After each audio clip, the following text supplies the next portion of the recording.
ಒಂದು ಸಾಮಾಜಿಕ ಸೇವೆ ಕುಂತರು ನಿಂತರು ನಡೆದರು ಇಲ್ಲೇ ಹೋದರೂ ಕೂಡ ಹಳ್ಳಿಗೆ ಏಕರಾತ್ರಿ ಪಟ್ಟಣಕ್ಕೆ ಪಂಚರಾತ್ರಿ ಅನ್ನುವಾಗ ಸಂಚಾರ ಮಾಡಿದ ಈ ಎಲ್ಲಾ ರೀತಿಯಿಂದಲೂ ಕೂಡ ಎಲ್ಲಿ ಕುಂತಾರಪ್ಪ ಅಲ್ಲೆಲ್ಲ ದೀನ ದಲಿತ ಒಂದಿಷ್ಟು ಹಿಂದುಳಿದ ಎಲ್ಲಾ ರೀತಿಯಿಂದಲೂ ಕೂಡ ಧಾರ್ಮಿಕವಾಗಿ ಮತ್ತು ಶೈಕ್ಷಣಿಕವಾಗಿ ಹಿಂದುಳಿದಂತವರು ಎದುರಿಗೆ ಕಂಡಂತಹ ಸಂದರ್ಭದಲ್ಲಿ ಆ ಒಬ್ಬ ವ್ಯಕ್ತಿಯನ್ನು ನೋಡಿದ್ರೆ ಆ ವ್ಯಕ್ತಿಯ ಚಿತ್ರಣವನ್ನು ಹೆಂಗ್ ಬದಲು ಮಾಡೋದು ಅನ್ನುವಂತಹ ರೀತಿಯೊಳಗೆ ಆಲೋಚನೆಯನ್ನು ಮಾಡಿ ಅದಕ್ಕೆ ತಕ್ಕ ಹಾಗೆ ಎಲ್ಲ ರೀತಿಯ ಪೂರಕ ವ್ಯವಸ್ಥೆಯನ್ನು ಮಾಡಿ ನಿರಂತರ ಬದುಕಿನುದ್ದಕ್ಕೂ ಕೂಡ ಸಮಾಜ ಸಮಾಜ ಸಮಾಜ ಅನ್ನುವಂತಹ ರೀತಿಯಲ್ಲೇ ಸಮಾಜದ ಮಂತ್ರ ಪಠಿಸುತ್ತಾ ಬದುಕನ್ನು ಮುಗಿಸುವುದರ ಜೊತೆಗೆ ನಿಮ್ಮೆಲ್ಲರ ಬದುಕಿಗೆ ಆದರ್ಶವಾದಂತಹ ಒಂದು ವ್ಯಕ್ತಿತ್ವವನ್ನು ರೂಪಿಸಿದ ಪೂಜ್ಯರ ಒಂದು ಜಯಂತ್ಯೋತ್ಸವ ಕಾರ್ಯಕ್ರಮ ಇವತ್ತಿನ ದಿವಸ ವಿಶೇಷವಾಗಿ ನಮ್ಮ ಗಂಗಾವತಿ ನಗರದ ಟೀಚರ್ಸ್ ಕಾಲನಿಯಲ್ಲಿ ಸಾಗಿ ಬಂದಂತಹ ಒಂದು ಕಾರ್ಯಕ್ರಮ ಇದಾಗಿದೆ.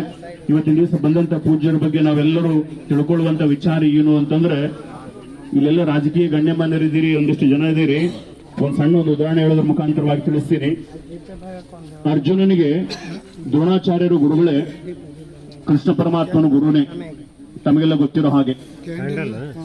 ಇಲ್ಲಿ ಅರ್ಜುನನಿಗೆ ಇಲ್ಲಿ ಮೊಟ್ಟ ಮೊದಲು ದ್ರೋಣಾಚಾರ್ಯರ ಗುರುಗಳು ವಿದ್ಯೆ ಕೊಟ್ಟಿರ್ತಕ್ಕಂಥ ವಿದ್ಯೆ ಎಂತದ್ದು ಅಂತಂದ್ರೆ ಲೌಕಿಕ ವಿದ್ಯೆ ಅದು.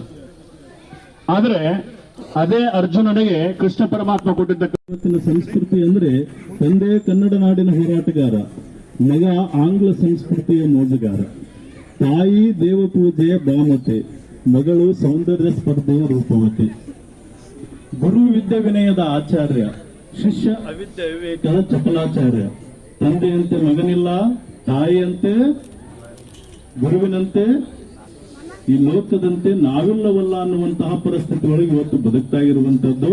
ಹಾಗಾಗಿನೇ ನೀವು ಸಂಸ್ಕಾರವಂತರಾಗಿ ಬದುಕಬೇಕು ಅನ್ನುವಂಥ ಉದ್ದೇಶವನ್ನು ಇಟ್ಟುಕೊಂಡು ಇಷ್ಟೆಲ್ಲ ಪರಮ ಪೂಜ್ಯರು ನಿಮ್ಮ ವಾರ್ಡಿಗೆ ಬಂದಿರುವಂತದ್ದು. ಹಾಗಾಗಿ ಈ ಜಯಂತಿ ಮಹೋತ್ಸವದ ವ್ಯವಸ್ಥೆಯನ್ನ ಬೆಳಗಿನ ಪಾದಯಾತ್ರೆ, ಸಾಯಂಕಾಲದ ಪ್ರವಚನ, ಮುಂಜಾನೆ ನಾನೆದ್ದು ಮೈ ಕೊಟ್ಟರು ನಮ್ಕಿಂತ ಚೆನ್ನಾಗಿ ಮಾತಾಡ್ತೀರಿ. ಅಷ್ಟು ಪ್ರಜ್ಞಾವಂತರದಿರಿ ನೀವು. ಯಾಕಂದ್ರೆ ಹಿಂಗ್ ಮಾಡೋದೈತಿ? ಮಳೆ ಆಗೈತಿ, ಅದರದ್ದು ಡೌನ್ ಆಗೈತಿ ಸೆಕ್ಷನ್. ಕುಮಾರ ಮಹಾಶಿವಯೋಗಿಗಳು ಅಂದ್ರೆ ನಮ್ಮ ಸಮಸ್ಯೆ, ವಸ್ತು ಸಮಸ್ಯೆ ಇರ್ತದೆ. ಹಲೋ, ಎರಡು ಸಮಸ್ಯೆನ ಬೇಡ ಅಂತ ಎರಡು ಹಿಡ್ಕೊಂಡು ಬೆಂಗಳೂರು ತಾಲೂಕು ಜೋಯಿಸರ ಹರಳಹಳ್ಳಿಯಲ್ಲಿ ಪರಮಾರಾಧ್ಯ ಗುರುಗಳಾಗಿರುವಂತಹ ಕುಮಾರ ಮಹಾಶಿವಯೋಗಿಗಳು ಜನಿಸ್ತಾರೆ. ಸುಮ್ಮನೆ ಒಂದು ಮಾತನ್ನು ಹೇಳಿಬಿಡ್ತೀನಿ, ನೀವೆಲ್ಲ ಟೀಚರ್ಸ್ ಆಗಿರಿ. ಕುಮಾರ ಮಹಾಶಿವಯೋಗಿಗಳವರು 7ನೇ ಕ್ಲಾಸ್ ಅನ್ನ ಮುಲ್ಕಿ ಪರೀಕ್ಷೆಯನ್ನ ಬರೆಯೋದಕ್ಕೆ ಧಾರವಾಡಕ್ಕೆ ಹೋಗ್ತಾರೆ. ಇಡೀ ಆ ಪ್ರಾಂತ ಎಲ್ಲ ಮಾತಾಡ್ತಿತ್ತಂತೆ, ಈ ಬಾರಿ ಮುಲ್ಕಿ ಪರೀಕ್ಷೆಯಲ್ಲಿ ಫಸ್ಟ್ ರ್ಯಾಂಕ್ ಯಾರು ಬರ್ತಾರ ಅಂತಂದ್ರೆ ಇಡೀ ರಾಣಿಬೆನ್ನೂರು ತಾಲೂಕು ಹೇಳ್ತಿತ್ತು, ಹಾಲಯ್ಯನೇ ಫಸ್ಟ್ ರ್ಯಾಂಕ್ ಬರ್ತಾನ ಅಂತ ಹೇಳ್ತಾ ಇತ್ತು.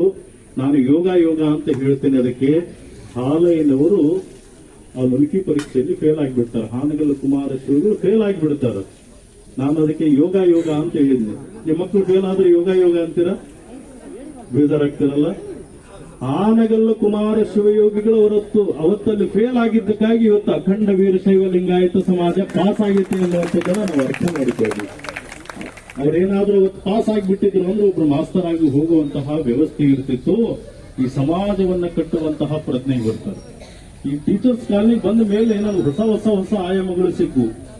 ಏನು ಅಂತಂದ್ರೆ, ನಾನು ಈಗ ಇಲ್ಲಿ ಬರ್ತಾ ಹಿಂಗ್ ಹೊಳ್ತಾ ಒಬ್ರು ಮನೆ ಕರ್ಕೊಂಡು ಹೋಗಿದ್ರು, ಕಾದರ್ಲಿಂಗರ ಮನೆ ಕರ್ಕೊಂಡು ಹೋಗಿದ್ರು. ನಾನು ಯಾರ ಮನೆಗೆ? ಕಾದರ್ಲಿಂಗ ಅವ್ರ ಮನೆಗೆ ಬೋರ್ಡ್ ಹಾಕ್ಯಾರ್ರಿ ಅವರು. ಒಬ್ಬ ಮುಸ್ಲಿಂ ಇಸ್ಲಾಮ ಸಮಾಜದ ವ್ಯಕ್ತಿ ಕಾದರ್ಲಿಂಗ ಅಂತ ಮುಂದೆ ಹಾಕ್ಯಾರಲ್ಲ. ನಾವು ಲಿಂಗಾಯತರಾದ್ರು ಲಿಂಗ ಹಾಕೋದ್ರಿಂದ ಮುಂದೆ ನೋಡೋದು. ಇದು ನಿಜವಾಗಿರುವಂತ ನಮ್ಮ ಚಪ್ಪಾಳೆ ಕೊಟ್ಟರೆ ಅವರಿಗೆ. ಒಬ್ಬ ಇಸ್ಲಾಂ ಸಮಾಜದ ವ್ಯಕ್ತಿ ರಾಜ್ಯ ಪ್ರಶಸ್ತಿ, ರಾಷ್ಟ್ರ ಪ್ರಶಸ್ತಿ, ಈ ಟೀಚರ್ಸ್ ಎಲ್ಲ ತುಂಬಾ ಜನ ತಗೊಂಡಿದ್ದಾರೆ. ತುಂಬಾ ನಂಗೆ ಬಹಳ ಹೆಮ್ಮೆ ಅನ್ನಿಸ್ಬಿಡ್ತು. ಯಾಕೆ ಅಂತಂದ್ರೆ ಗುರುನಾನಕರು ಇದು ಗೋವಿಂದ ಶಿರಸನಾಳ ಶರೀಫರನ್ನ ಎಲ್ಲರೂ ಹೇಳ್ತಾ ಇದ್ರಂತೆ. ಆ ಓಣಿಯಲ್ಲಿ ಹೋಗ್ಬೇಕಾರ ಗುರುವಿನಂತಲ್ಲಿ ಪಾಠವನ್ನ ಕಲಿಯಕ್ಕೆ ಹೋಗುವಂತಹ ಸಂದರ್ಭದೊಳಗ ಹೊಂಟ ನೋಡು ಸಾಬ ಅಂತ ಕಟ್ಟಿ ಕುತ್ಕೊಂಡ್ರೆಲ್ಲ ಮಾತಾಡ್ತಿದ್ರಂತ. ಶಿಶನಾಳ ಶರೀಫ ಬಹಳ ಬೇಜಾರಾಗಿ ಗುರು ಗೋವಿಂದ ಭಟ್ಟರಂತಲ್ಲಿ ಹೋಗಿ ಹೇಳಿದ್ರಂತ, ನನಗೆಲ್ಲರೂ ಸಾಬಾ ಅಂತಾರಪ್ಪ ಅಂತ ಹೇಳಿದ್ರಂತ. ಗೋವಿಂದ ಭಟ್ಟರು ಎಷ್ಟು ಪ್ರಜ್ಞಾವಂತರು ಇದ್ರು ಅಂತಂದ್ರೆ, ಎಲ್ಲರೂ ನಿಂಗೆ ಸಾಬಾ ಅಂತ ಅಲ್ಲಿ ತಮ್ಮ ಸಾ ಮತ್ತು ಬಾ ನಡುವೆ ಸೊನ್ನೆಯನ್ನು ಕೊಟ್ಟು ನಿನ್ನ ಸಾಂಬನನ್ನಾಗಿ ಮಾಡುತ್ತೇನೆ ಎನ್ನುವಂತ ಮಾತನ್ನ ಗೋವಿಂದ ಭಟ್ಟರು ಹೇಳ್ತಾರ ಅಂತಂದ್ರೆ, ಅವರಿಗೆ ಗುರುಗಳ ಆಶೀರ್ವಾದ, ಹಾನಗಲ್ಲ ಕುಮಾರ ಶಿವಯೋಗಿಗಳ ಆಶೀರ್ವಾದದಿಂದ ಕಾದರ್ ಹೋಗಿ ಲಿಂಗ ಹಚ್ಕೊಂಡ್ರು ಅವರು. ಇದೇ ಅವಿನಾಭಾವ ಸಂಬಂಧ. ಇಲ್ಲಿ ಸರ್ವ ಜನಾಂಗದ ಶಾಂತಿಯ ತೋಟ ಅನ್ನುವಂತಹ ಸಂಸ್ಕೃತಿ ಅದು ಗಂಗಾವತಿಯಲ್ಲಿ ನೆಲೆಗೊಂಡಿದೆ ಅನ್ನುವಂತಹ ಮಾತುಗಳನ್ನು ಹೇಳಿ ನಮ್ಮ ಉದ್ದೇಶ ಇನ್ನೂ ಉದ್ಘಾಟನೆ ಆಗಿಲ್ಲ. ನಿನ್ನೆ ಬಂದಂತವ್ರು ತುಂಬಾ ಜನ ತಾಯಂದಿರು ಬಂದಿರಿ, ಹೌದಲ್ರಿ? ಟೀಚರ್ಸ್ ಕಾಲನಿಯಲ್ಲಿ ಇದು ಸಿಗೋದು ಬಹಳ ಕಷ್ಟ. ಯಾರು ಹೇಳ್ರಿ? ನಮ್ ಕೆಲಸ ಬೆಳಿಗ್ಗೆ ಎಬ್ಸೋದು ಏನಕ್ಕೆ ಅಂತಂದ್ರೆ ಚಟಾ ಬಿಡ್ರನ್ನ ಎಬ್ಸೋದು ಅಂತ. ರಾತ್ರಿ ತಗೊಂಡು ಏನ್ ಮಲ್ಕೊಂಡಿರ್ತಾರಲ್ಲ ಅವ್ರನ್ನ ಬಿಡಿಸ್ಬೇಕಂತ ಹೇಳಿ ಈಗ ಬಂದೇವಿ ನಾವು, ಹೌದಲ್ರಿ? ನಿಮ್ದು ಯೋಗ ಎರಡನೇ ದಿನದ ಮೊದಲನೇ ದೀಪ ಹಚ್ಚುವಂತ ಯೋಗ ಯಾರಿಗೆ ಐತೋ ಬಿಟ್ಟಚ್ಚೋ ಗೊತ್ತಿಲ್ಲ. ಅರ್ಥ ಮಾಡ್ಕೋಬೇಕಾಗ್ತಕ್ಕಂಥದ್ದು. ಯಾಕಂತಂದ್ರ ನಾವು ಕಣ್ಣಿಲ್ಲಂದ್ರೂ ಬದುಕ್ತೇವೆ, ಕಣ್ಣಿಲ್ಲಂದ್ರೂ ಬದುಕ್ತೇವೆ, ಕೈಯಿಲ್ಲಂದ್ರೂ ಬದುಕ್ತೇವೆ, ಕಿವಿ ಇಲ್ಲಂದ್ರೂ ಬದುಕ್ತೇವೆ, ಆದ್ರ ಆ ಪಂಚ ಜ್ಞಾನೇಂದ್ರ ಇಲ್ಲಂತ ಕೂಡ ಬದುಕ್ತೇವೆ. ಆದ್ರ ಹೃದಯ ಇಲ್ಲಂದ್ರೂ ಬದುಕಕ್ಕಾಗೋದಿಲ್ಲ, ಹೃದಯ ಇಲ್ಲಂದ್ರೂ ಬದುಕಕ್ಕಾಗೋದಿಲ್ಲ. ಈ ಸಮಾಜದೊಳಗ ಕುಮಾರಸ್ವಾಮಿ ಅಂತಕ್ಕಂಥ ಹೃದಯವನ್ನ ತೆಗೆದಿಟ್ಟು ಸಮಾಜವನ್ನು ಕಟ್ಲಿಕ್ಕೆ ಆಗೋದಿಲ್ಲ, ಭವಿಷ್ಯವನ್ನ ನಿರ್ಮಾಣ ಮಾಡ್ಲಿಕ್ಕೆ ಆಗೋದಿಲ್ಲ. ಈ ಹೃದಯ ಯಾವ್ದಕ್ಕಂತಂದ್ರೆ, ಹೃದಯ ಅಂದ್ರೆ ಅದು ಸಮಾಜ ಯಾರು ಅಂತಂದ್ರೆ ಹಾನಗಲ್ಲ ಕುಮಾರ ಶಿವೇಗೌಡರು ಅಂತಕ್ಕಂಥ ನಾವೆಲ್ಲ ಅರ್ಥ ಮಾಡ್ಕೋಬೇಕಾಗ್ತಕ್ಕಂಥದ್ದು. ಆ ನಿಟ್ಟಿನೊಳಗ ಅಪ್ಪ ಮಾಡಿರುವಂತ ಕೆಲಸ ಎಂತದ್ದು ಅಂತಂದ್ರ ಆಡು ಮುಟ್ಟದ ಸೊಪ್ಪಿಲ್ಲ ಅನ್ನೋ ಹಾಗೆ ಹಂಗ ಹಾನಗಲ್ಲ ಕುಮಾರ ಶಿವೇಗೌಡರು ಈ ನಾಡಿಗಾಗಿ ಏನೆಲ್ಲ ಕೊಟ್ಟು ಹೋದ್ರು ನೋಡಿ. ಯೋಗ ಅಂತಕ್ಕಂಥದ್ದು ಈಗ ರಾಮದೇವ್ ಬಾಬಾ ಅಂತಕ್ಕಂಥ ಬಂದು ಹೋಗ್ಯಾರ, ಹೌದಿಲ್ಲ? ರಾಮದೇವ್ ಬಾಬಾವನ್ನ ನೋಡಿ ನಾವು ಯೋಗವನ್ನ ಕಂಡುಕೊಂಡಿದ್ದೇವೆ ಅಂತ ಹೇಳ್ತಾರ. ಆದವಂತ ತಿಳ್ಕೊಳ್ಳಿ, ಮೊಟ್ಟ ಮೊದಲಿಗೆ ಯೋಗವನ್ನ ಪರಿಚಯಿಸಿರ್ತಕ್ಕಂಥ ಕೀರ್ತಿ ಯಾರಿಗಾದ್ರೂ ಸಲ್ತಾ ಇದೆ ಅಂತಂದ್ರೆ ಅದು ಹಾನಗಲ್ಲ ಕುಮಾರ ಶಿವಯೋಗ ಸಲ್ತಾರ. ಯಾಕಂತಂದ್ರ ಹಾನಗಲ್ಲ ಶಿವಯೋಗ ಮಂದಿರದೊಳಗ ಕಲ್ತಿರ್ತಕ್ಕಂಥ ಬಿದರಿ ಪ್ರಭುಕುಮಾರ ಪಟ್ಟಾಧ್ಯಕ್ಷರು ಎಲ್ಲಿ ಅಂತಂದ್ರೆ ಹೊರ ರಾಜ್ಯಕ್ಕೆ ಹೋಗಿ ಯೋಗ ರಾಜ ಅಂತಕ್ಕಂಥ ಪ್ರಶಸ್ತಿಯನ್ನು ತೆಗೆದುಕೊಡ್ತಾರ ಬರ್ತಾರಂತಂದ್ರ ಅದಕ್ಕೆ ಮೊದಲ ಕೀರ್ತಿ ಯಾರು ಅಂತಂದ್ರ ಹಾನಗಲ್ಲ ಕುಮಾರ ಶಿವಗಳವರ ಆಶೀರ್ವಾದ ಅನ್ನೋದನ್ನ ನಾವೆಲ್ಲ ಅರ್ಥ ಮಾಡ್ಕೋಬೇಕಾಗ್ತಕ್ಕಂಥದ್ದು. ಆ ನಿಟ್ಟಿನೊಳಗ ಈ ನಾಡಿನೊಳಗ ಗಂಗಾವತಿಯೊಳಗ 158ನೆಯ ಒಂದು ಕುಮಾರೇಶ್ವರ ಜಯಂತಿ ಕಾರ್ಯಕ್ರಮ ನಡೀತಾ ಇದೆ ಅಂತಂದ್ರ ನಿಮ್ಮಂತ ಪುಣ್ಯವಂತರ ಯಾರಿಲ್ಲ ತಾಯಿ.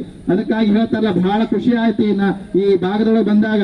ಏನಂತ ಹೇಳ್ತಾರಲ್ಲ, ಸಮುದ್ರದ ಹುಡ್ತಾವ ಎಷ್ಟು ಮೂರು ವಸ್ತುಗಳು ಹುಡ್ತಾವಂತ.